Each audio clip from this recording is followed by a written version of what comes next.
سچائی کو پانے والا۔ معنی کی دنیا خدا کے جلووں کی دنیا ہے۔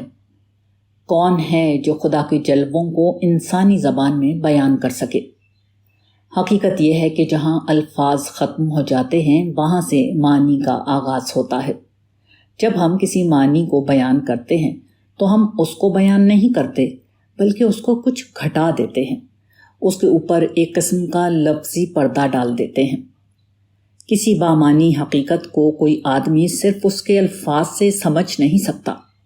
ایک اندھا شخص کسی کے بتانے سے یہ نہیں جان سکتا کہ پھول کیا ہے، خواہ اس نے پھول کے تعارف کے لیے انسانی زبان کے تمام الفاظ جمع کر دیے ہوں۔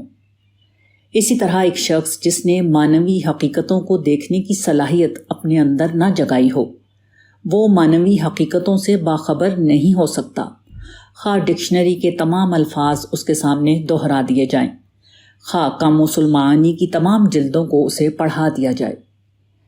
ہدایت ہر آدمی کی فطرت کی آواز ہے، مگر ہدایت اسی کو ملتی ہے جو اپنے اندر اس کی سچی طلب رکھتا ہو، جو اپنے اندر سچائی کی کھٹک لیے ہوئے ہو، سچائی جس کی ضرورت بن گئی ہو اور جو سچائی کو پانے کے لیے اتنا بے قرار ہو کہ وہ اسی کی یاد لے کر سوتا ہو اور اسی کی یاد لے کر جاگتا ہو۔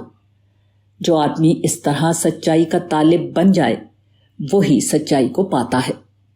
ایسا شخص گویا ہدایت کا نصف راستہ طے کر چکا ہے۔ وہ اپنے اندر چھپے ہوئے عہد الست کی خدائی آوازوں کو سن رہا ہے۔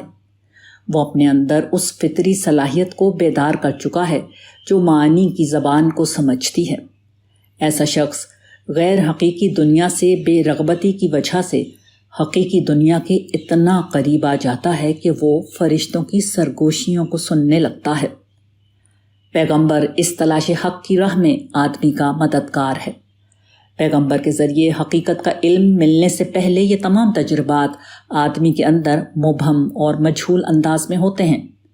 اس کے بعد جب پیغمبر کی آواز اس کے اندر داخل ہوتی ہے تو وہ اس کی کتاب فطرت کی تفسیر بن جاتی ہے۔ وہ اپنے اندر چھپے ہوئے غیر ملفوظ اشارات کو ملفوظ زبان میں پا لیتا ہے۔ قرآن اور قرآن کو پڑھنے والا دونوں ایک دوسرے کا مثنیٰ بن جاتے ہیں۔ قرآن وہ بن جاتا ہے اور وہ قرآن۔